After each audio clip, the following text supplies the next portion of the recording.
Experiencing time and space. Okay, we are live. I would like to welcome you all to the fifth episode of the Dharma Warrior podcast. I am here with my new friend, Gary Palen from the Hello, Blue everybody. Sky. Gary is from the Blue Sky Mind Zen School, and we are going to be discussing some of Gary's ideas that are sort of centering around this pamphlet that he's created here on meality, or his five circle model of personal reality. And so yeah, it was a pleasure meeting Gary recently at our local Cafe Sempoel, and we made a point of getting together again to discuss meeting for the podcast. And we've had a great little day today. We've met and had some coffee, and we're just enjoying some green tea here. I'm going to soon pass the microphone over to Gary, and he can sort of introduce you all to the ideas that he has around awareness and reality, and these subjects that I'm quite interested to have him sort of elucidate for us here. So hey, Gary, why don't you go ahead and give us a little introduction on just sort of where you're coming from and what you have been getting up to in your life and your explorations of time and space here. Right on. Simple question. I won't give you a hello, everybody. Simple question, maybe not simple answer. Yeah. Make something up here. When I grew up, for some reason, I didn't seem to want to follow a career. I had certain questions I wanted answered. That was the most important thing to me. Mhm. And it all had to do with, I think, certain kind of childhood trauma. Most of us have some kind of childhood trauma. So these are things I wanted to understand more about. I want to understand more about the nature of fear. So where did you grow up or not grow up? In a semi-rural area outside of Ottawa, Ontario. And from my understanding, you lived there throughout most of your adult life, and then you later moved to Newfoundland. Did you say around 1995? I did move to Newfoundland and St. John's in September 1995. Okay. I was hoping that was right, that I wasn't just pulling a totally bunk number out there. I lived there in the St. John's Battery. I had a house there for 10 years until January 2006. But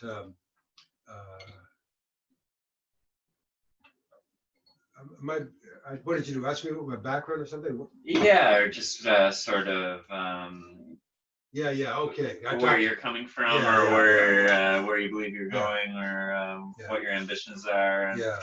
Well, my first ambition as a child was to be a dancer. I thought that'd be a cool job to have, Cool. Then the second one was be an astronomer, looking at the stars and stuff. I thought that'd be cool, right? But both of those were not seen as practical choices at that time. I can appreciate both of those career paths, definitely, though.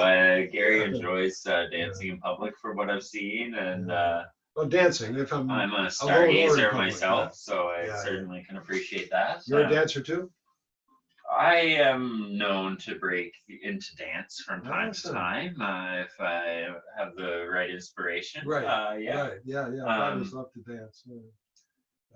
Anyway, so I had a personal mission I discovered in my life, and that was sort of like to understand why people hurt each other. Okay. That was really a question. I saw that happen a lot growing up, and it was like weird. I couldn't understand it. So I think that was one of the questions, and also it had to do with learning about fear. So I ended up going very quickly. I was at McGill Psychology Department from 1965 to 1971, technically. I wasn't there all that time, but I was technically registered there in the PhD program in experimental comparative neuropsychology. Okay. So I did some brain research on cats at that time. And one of the things I learned at that time, because I was studying fear, was that uh, through a certain neurological procedure that I learned to use of implanting electrodes into the brain in chronic animals, so they recovered and walked around with plugs on their head and stuff, that I found an area of the brain of the limbic system that when I stimulated it with electrodes would go into a seizure. And after the seizure, this shaking stopped, the cat, if prior to that was a very fearful cat, and a fearful cat either tries to run away or attack you, right? So there's different gradations of that, but from avoidance, whereas a friendly cat is an approach cat, purr, purr, all that stuff. So if the cat was a withdrawal type of cat, a fear-based cat, and you could see that, wouldn't explore, was afraid, after that little brain stimulation and seizure, the cats were like a brand new cat. They were relaxed. They stood up straight. They explored the room. They sniffed the rat. They didn't try to kill it. They ate some food. It was like, so what I learned from that research was the fear was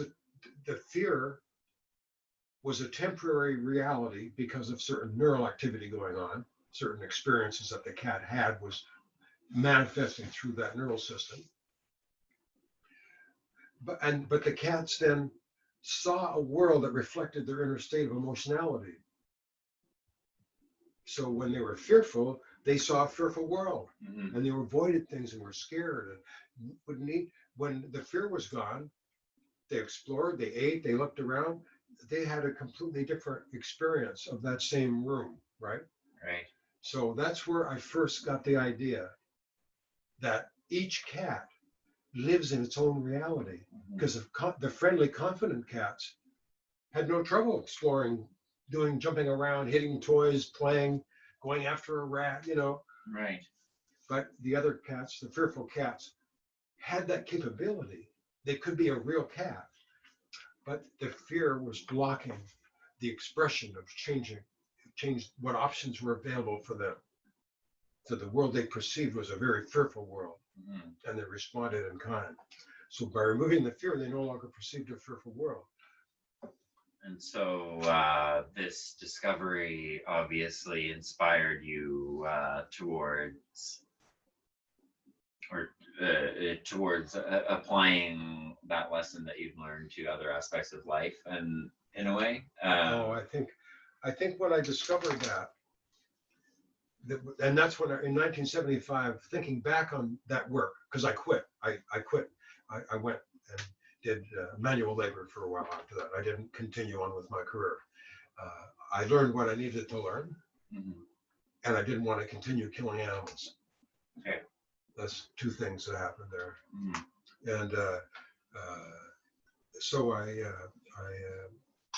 I left. But you're right. I think I spent many years trying to understand my research, and that's in 1975. I wrote that little poem, the concept of meality, each personal reality, as through our eyes we see my world in place of thee. Now I changed the words because thee sometimes messes people up. They think I'm talking with God or something. But so it could be, and also it's not the eye that sees anyway. It's the mind that perceives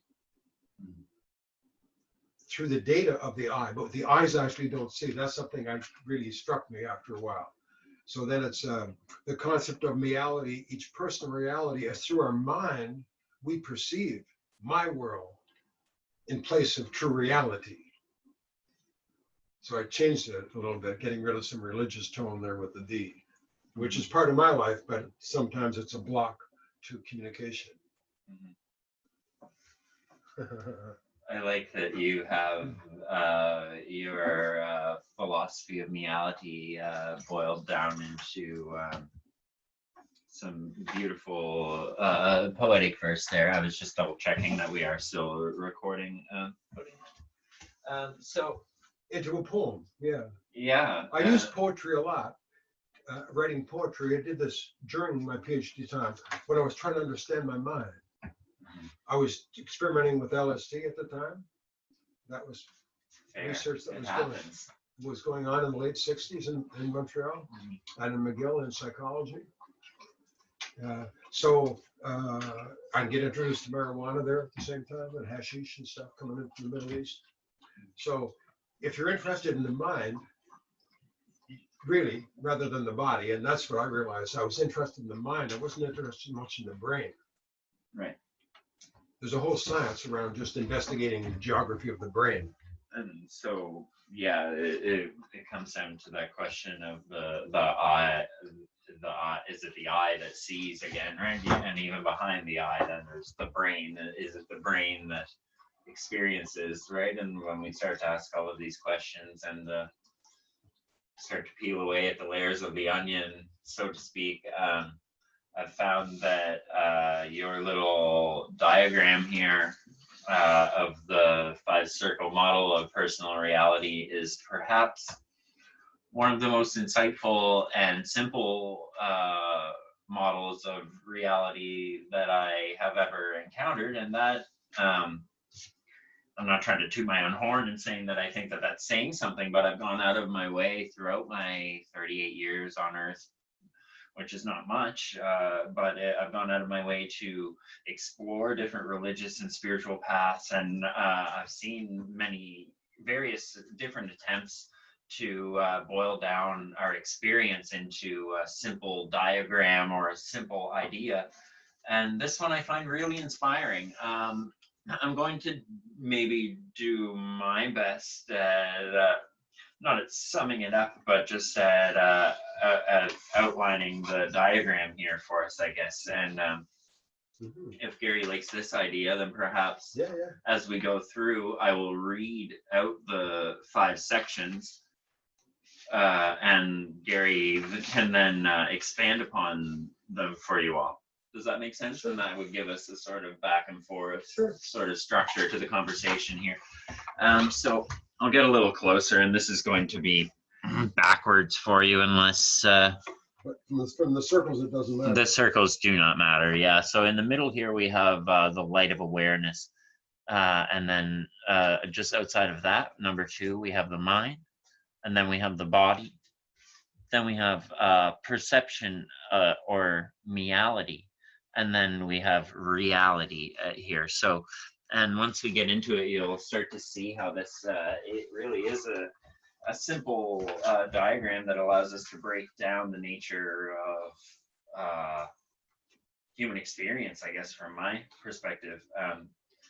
Do you want to say anything beyond that before we get into breaking it down, or what would you like to say about how this is obviously the product of a lifetime of it's interesting, but it's true. I feel that this simple model has taken my whole lifetime to figure out. You know, and my search for the meaning of life, my search for who am I and what am I and where do I have a purpose? All those questions. Why is there suffering? Is there an escape from suffering? These are the questions I think that have been driven me in my life, right? So it's been a spiritual search, I guess, rather than an economic search. I haven't searched for more money. I've searched for more understanding, more wisdom. That's what I wanted to learn, right? What's going on here? And that the origin of that is in personal trauma. I had my own suffering, and I was trying to understand it because it messed me up, right, in life. So I'm trying to understand how does this work? And my PhD work was looking at, I realized at one point, I was studying myself. It just hit me one day. Why am I studying fear? That guy is studying pain and rats. This person over here is studying this. Why is everybody studying something different? And more than that, why am I studying this? And I realized that I was led to research that helped me understand my own mind. So when I saw that the cats were liberated from their fear through this brain stimulation, and they showed their real nature, then I think what I realized as I began to meditate on And I mean, meditate in the loose sense of just thinking about the implications of what was I doing for 5 years? Why did I quit? What was the meaning of it, right? I had to answer myself because I had no career. I was sweeping the streets after that. I had no career. I couldn't work. But it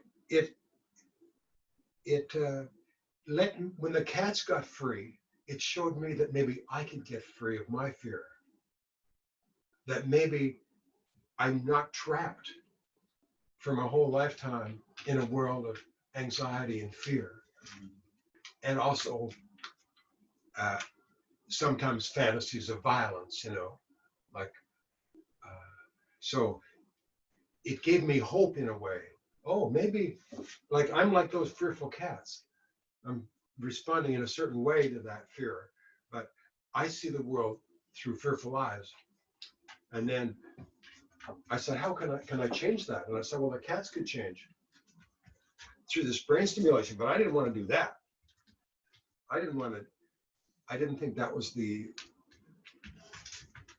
approach I wanted to do towards being free of suffering, to go start doing some brain surgery, stimulation work, on humans. No, that could happen, but I didn't want to be part of that. I didn't think that was the real point. I think it was the fact that there is already the pure consciousness of a cat in a cat, and the fear was blocking that. That's like the dark clouds block the light of the blue sky, which is the normal mind of enlightenment. But the dark clouds exist with our suffering, and we get caught in our suffering and we can't see the blue sky anymore, right? Mm-hmm. So the teaching, where I found the academic sources of insight into what I had discovered was in Buddhism, in Eastern teachings on perception and consciousness, whether that's Hindu teachings or some Buddhist teachings. I ended up focusing on Buddhist teachings as more psychological and less methodological focus. That's my own explanation for my preferences as a source. So it was only in studying the psychology of the Zen masters that I began to see the same teaching of the reality that you perceive is the world you live in, and it's just yours. Like the world is your mind, and that's kind of that's where I found the teachings, the psychology teachings that to me helped me understand what I discovered was when I started studying Buddhism and going to the monastery in France for months at a time and getting teachings from Zen master Thich Nhat Hanh, Vietnamese teacher. You have, Sheila, sit please. You have met and studied with Thich Nhat Hanh personally, you mean? Mm-hmm. Wow, I am just learning this, folks, but that's amazing. I'm not going to say that I even know very much about his teachings, but I do know I have watched a couple of videos of, or I believe listened to recordings of lectures. I don't even think I've seen videos, but I've had at least 2 good friends recommend his teachings and say that they have really changed their life, and that is just from his books, I believe. Mm-hmm. So that's amazing that you met and learned from such a and it was such an astounding being. I couldn't find how my research and what I discovered fit into the Western model. I couldn't understand where it fit in, right? Because I was really focused on mind, whereas the research of the times was focused on brain, brain and behavior, Mm-hmm. And so I was working on a different issue, and my supervisor couldn't help me with that. And so I ended up just saying, you know what, for lots of reasons, it's time to move on and take what I learned from that. That's what I ended up saying to my thesis advisor when I told her I was walking out of quitting. I said, if this PhD is worth something, it should be worth something on the street. Right? Absolutely, yeah. It's not just a ticket for a job. Mm-hmm. I must have learned something that's not going to help me live my life and maybe answer the questions I've had. And it did, but I had to stop being a career of being a psychologist and a job. I couldn't do that. Because I didn't want to do that work anymore. It's like I found out what I wanted to find out, but I didn't want to keep killing animals just to have a job. Mhm. And so the one thing that it was stuck with me to bring it up before we moved on, before I forget, is sort of you're getting at a difference between mind and intellect almost, or Mind and body more than mind. anything. But when you're saying I guess you do. You get what I'm saying though, is that that when you say mind, you're not necessarily simply talking about the products of our brain and our experiences that we're having through the senses. That it is a sort of a deeper a deeper faculty of the self in experiencing the world almost, or something, right? That's not simply limited to our five senses and that whole experience of the outside world, right? Or that is an aspect of what you would call reality, and the outer ring or the fifth ring here is, from what I'm seeing, right, and our perception or the meality. I'm almost seeing like the brain and the actions of the brain and all the senses as part of the body, more so than part of the mind. Is that that's correct? That is correct? Yeah. Okay, I like that, because it allows you to, because when I think about my thoughts and their perceiving, or it always has felt like there's something behind. It's like, yes, I understand that my what I was calling my mind or my brain is filtering my experience, but what's behind that? Looking at it and observing, right? And so your system is accounting for that sort of aspect of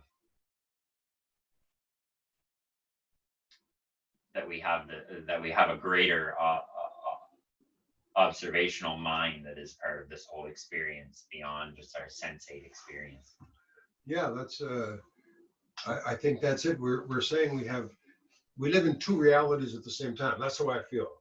I'm living in the physical reality of my body and its senses. So there's my cup of, can mention tea with honey and lemon juice in it.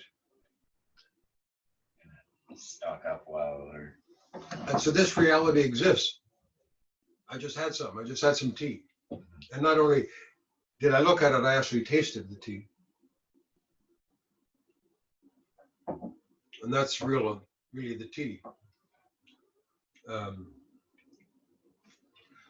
Yeah, but somehow if fruit flies in here in November, I apologize. It's making me crazy. You right visit now. me too. But the experience of the tea is not a thing.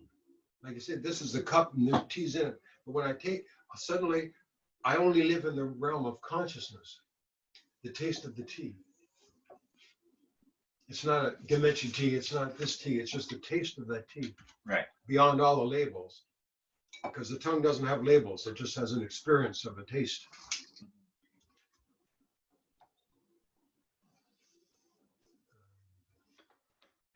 That analogy is used in Zen to say, have a cup of tea, which is on the conceptual level, and now taste the tea, drink the tea, and that's on an experiential level. So that's the difference between the reality of the body.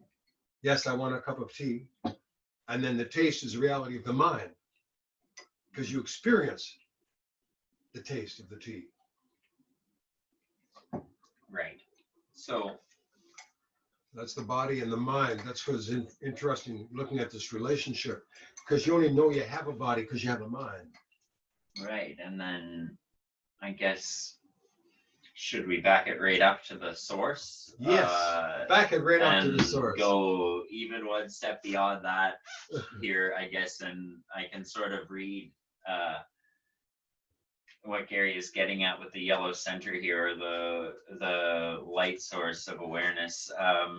Go ahead, read that. Okay, so the yellow center that I originally pointed out here that exists in the middle of the diagram is the first circle in the model of reality, the yellow center.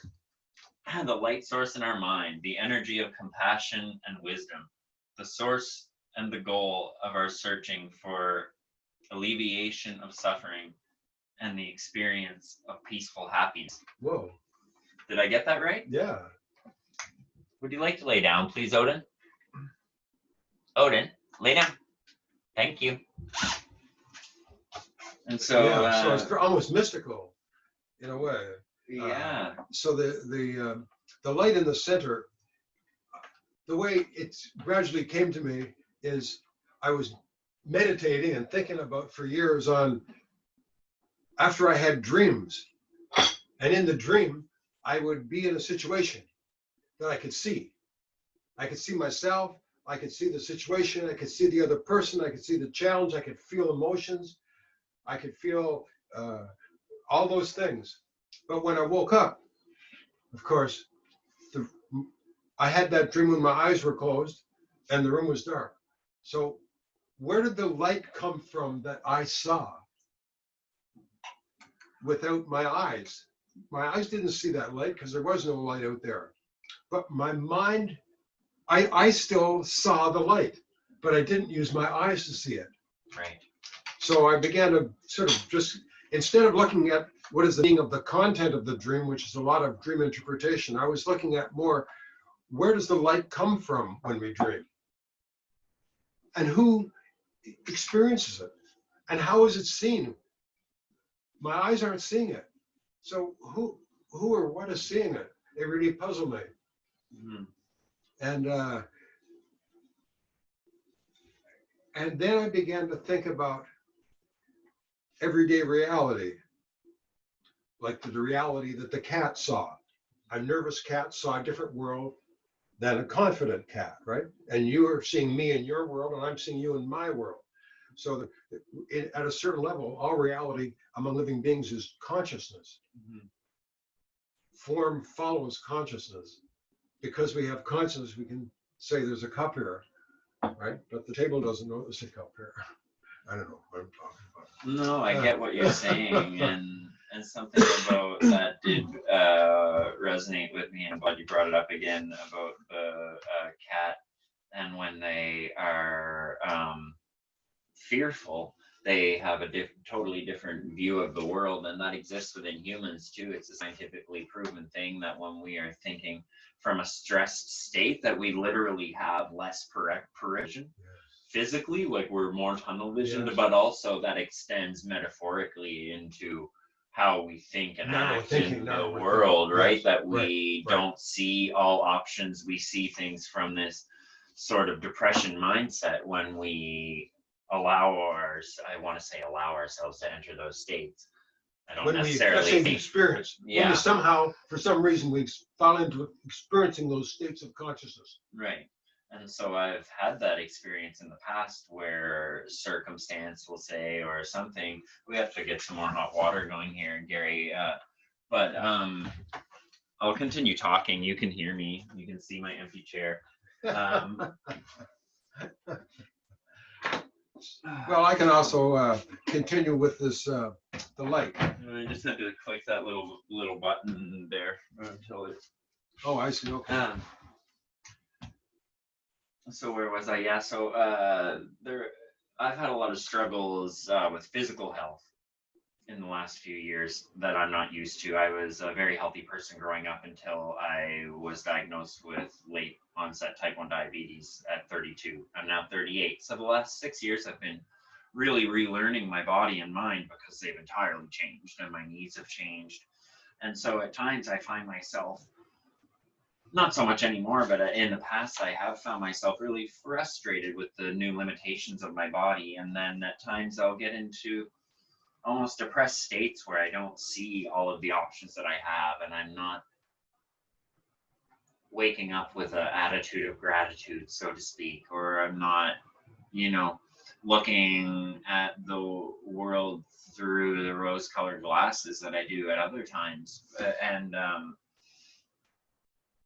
and and even as a spiritual person and as a person who has come to places of great understanding and meaning on my path and in my life, I'll experience times where I have been that fearful cat, right? And I'm not. Yeah, yeah.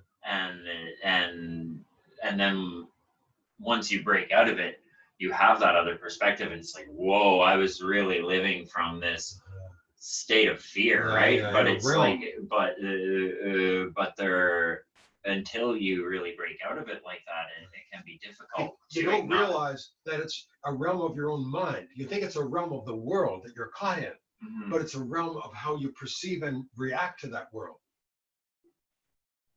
Yeah, I like that. That makes total sense to me. We're I'm caught gonna in grab the duality. boiling water for you.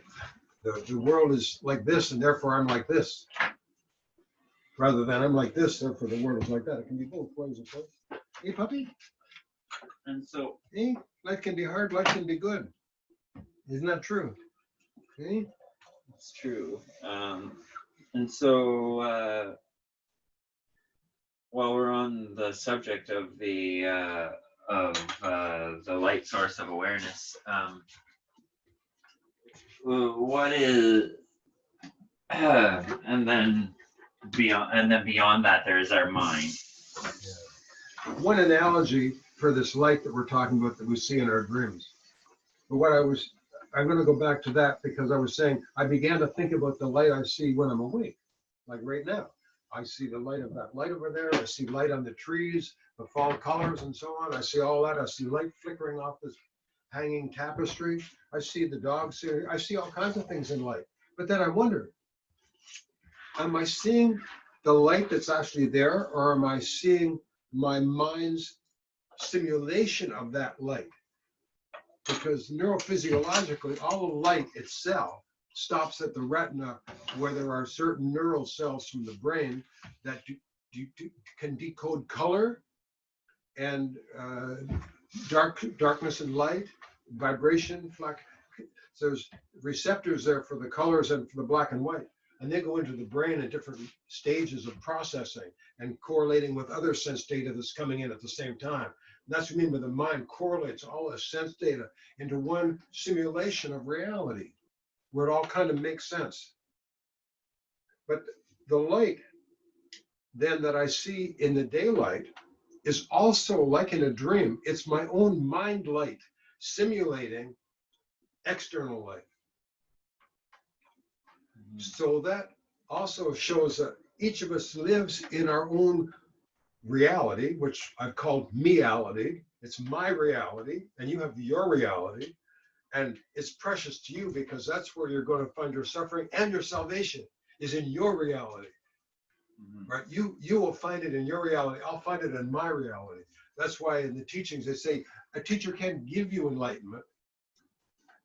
They can show you paths to take that you discovered for yourself.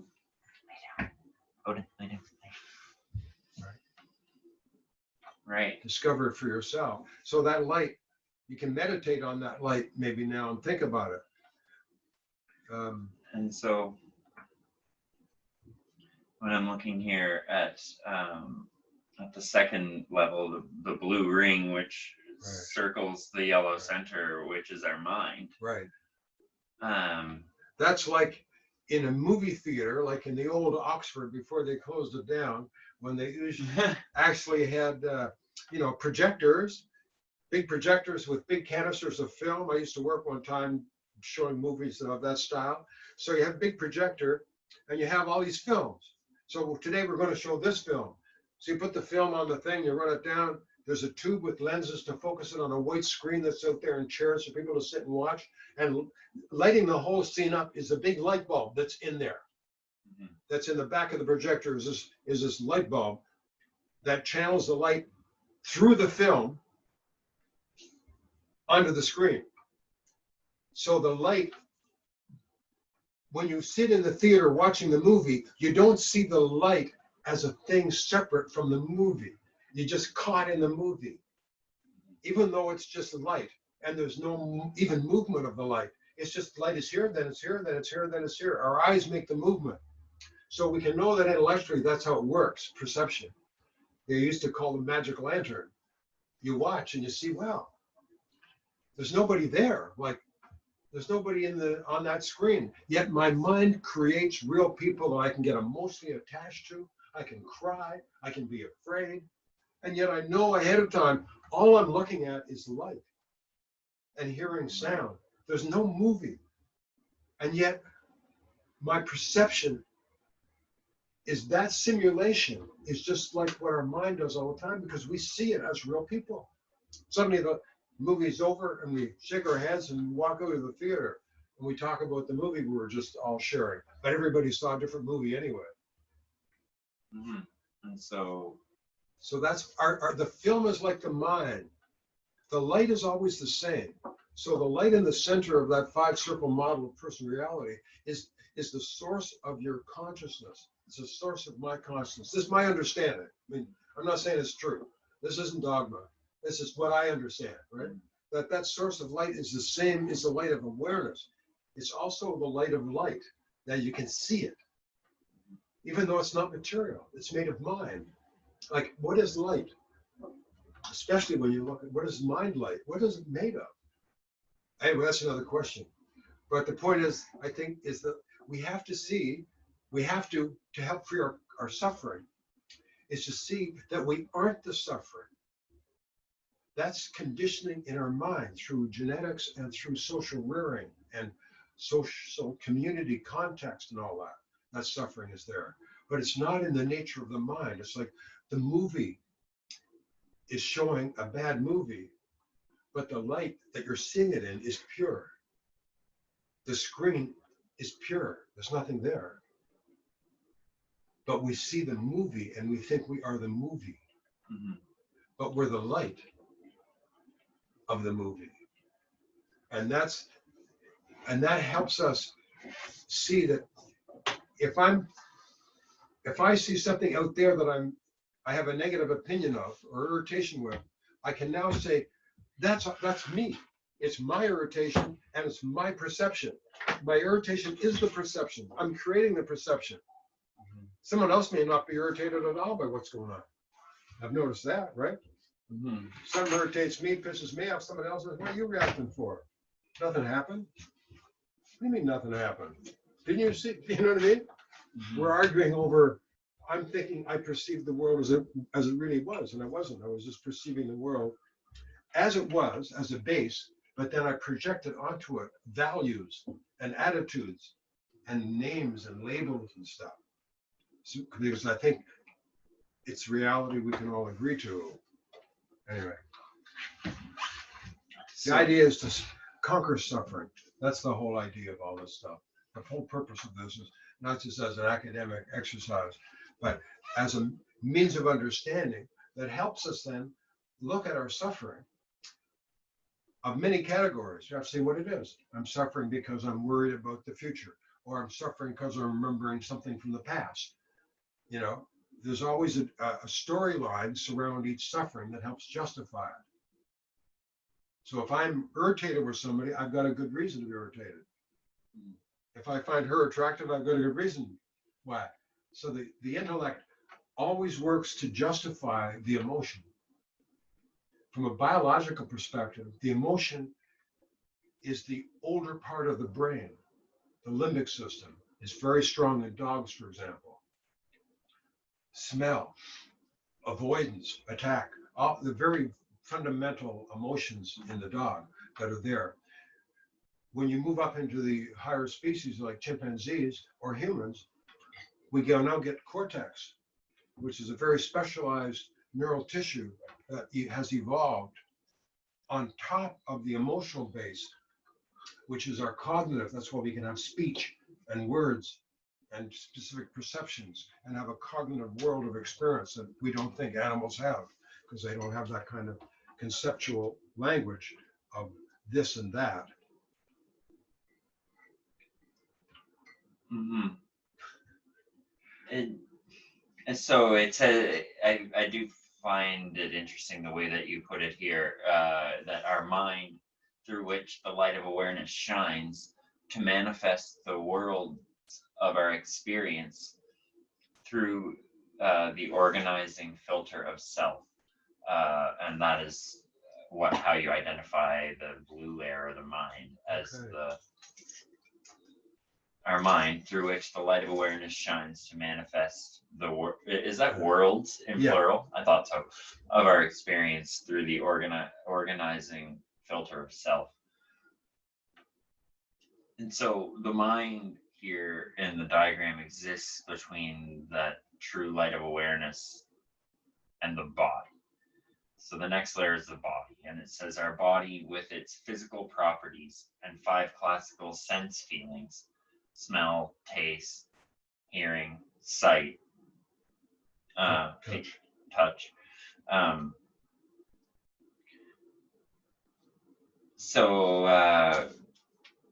Do you want to say anything about that, about the relationship between the mind and the body, and how it is that we use the body and the physical world to experience the mind, I guess? Or I'll let you answer the question. How about that?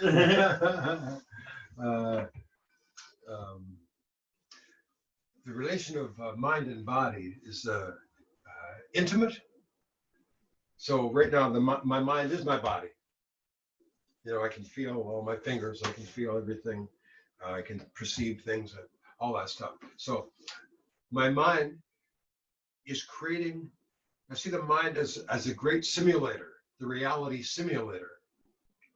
So I can survive in this world based on the knowledge of my senses. Mm-hmm.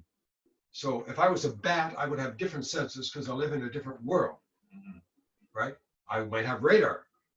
If I was a snake, I might have heat receptors so that I can see in the dark, and I can see you walking in the dark. You can't see me, but I can see you. So, and a butterfly or a bee sees different range of colors than we do. They can see ultraviolet, whereas a snake can see infrared.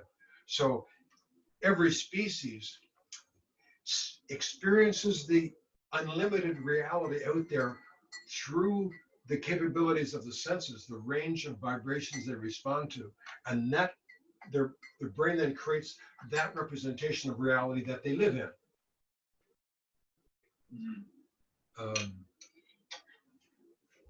So the senses of the body are what gives us our relative reality. It's relative to the senses of the body is the reality we perceive in our everyday life.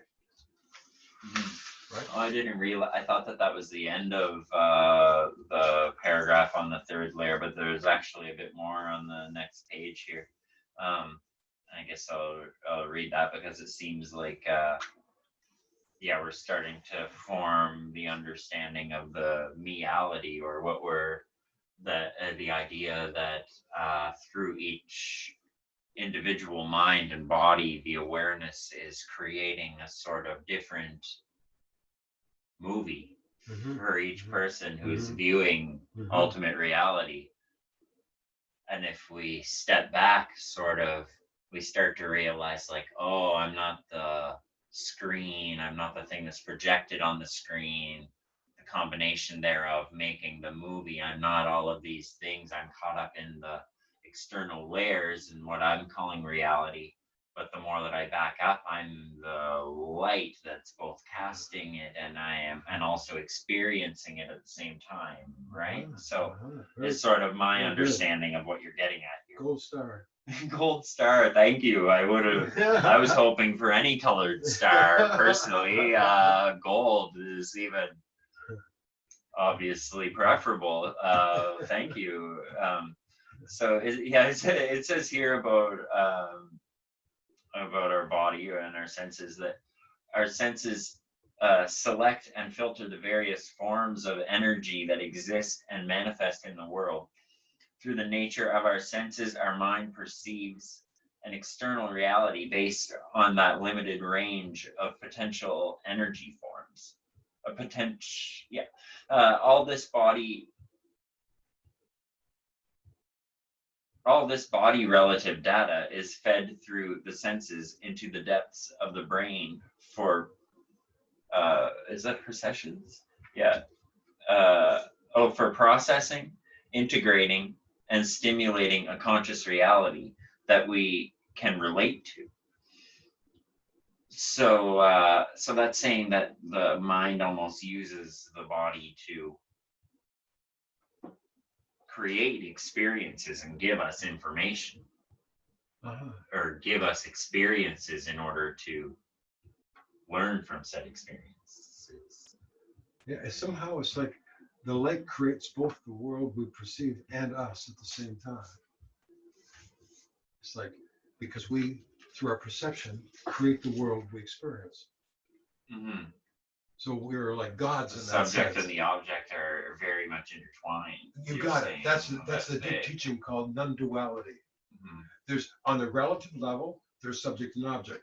I would like to pick up this spoon. I can pick up this spoon. What would you like? A cup of coffee? On a relative level, all these things exist. That's how we communicate. It's how we live, relative to our body. All the things we cooperate on and do and stuff, all as if there's permanent things. But when we take a break from our everyday life and we look at how we perceive it, then we start to understand this other level of reality called the reality of the mind, as opposed to reality of the body. So our consciousness then starts evolving with the more we gain insight into the actual nature of perception and of the world we perceive as not out there, but as one thing with my own mind. And I'm in my own world. It's like I'm my own universe. You're your own universe. You see your own stars. That's your world. I see my version. Even though it's all the same, we do, you'll have favorite star constellations to be different than mine. If you're an astrologer, you'll have different insights into associations of planets and stars and houses and all that, whereas I might not have that. So we're not going to see the same thing, but we will be seeing the same thing. Mm-hmm. That's the reality of the fourth of the fifth level, is the actual reality that's out there that we're perceiving. All the total range of vibrations that different animals perceive and plant life perceive that we don't perceive. What do you want? Sit down. Go lay down, Odin. Sit down. You find this interesting? Sit down and listen to me. You're suddenly down. Intrigued by what you're saying. Oh, they both you want to listen? Okay, you sit down too. Sit. Hey boys, why don't we just go in the other room and chill? You were chilling in the other room and that was all right for you. I'll give you a piece of beef liver. Where does you want to go? I know, right? Where does you want to go? Ah, little boys, go lay down. We'll go up a little later. We'll walk Gary home and that'll be fun for you.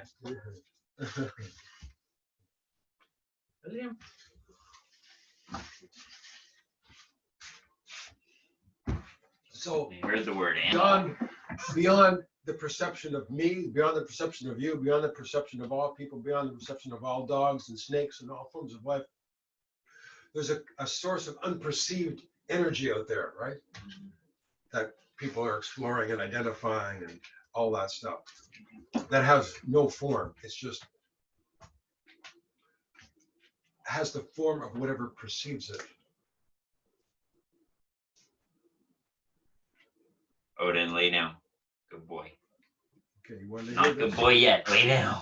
You want to hear this? Do you understand what I'm saying? Odin, the world you perceive is your own mind. Yeah. Exciting, eh? Your own mind light, even. And this actually gets into questions that we talked about earlier in terms of death and the afterlife. Right, and there was we were speaking about non-duality there before the dogs were roused and sort of distracted us. But earlier when Gary and I were talking and getting set up for the podcast here, we were talking about non-duality and the idea that all things exist as part of one thing, and that perhaps for some reason we're forced to experience it in separation in order to learn the truth that of who you are. The unison of everything on the level of reality, or not reality as far as what we're talking about here, but I mean when you strip things away and strip our own perceptions away, that we are all experience one thing, maybe experiencing many things through different